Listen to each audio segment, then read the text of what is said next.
How to turn off safe chat on Roblox. Hello everyone, welcome to this channel. I'm Emily and I'm here to help you out today.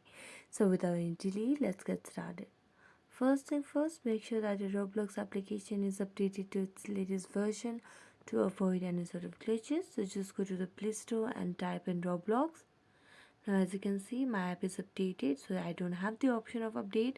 So I'm going to tap on play and it will lead me to the Roblox application directly.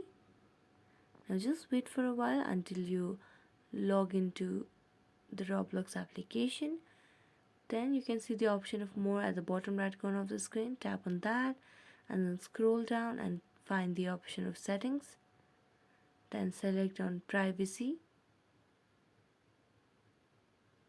Now as you tap on privacy, there are various factors to turn off the safe chat on Roblox. So scroll down, you can see the option of who can message me, who can text chat with me in app, and who can text chat with me. So on the option of who can message me, tap on everyone, and then on who can text chat with me, tap on friends, and who can text with me, tap on everyone. And also disable the account restrictions are disabled. So thank you so much for watching this video. If you enjoyed it, don't forget to like, subscribe and hit the bell notification for more updates. See you next time.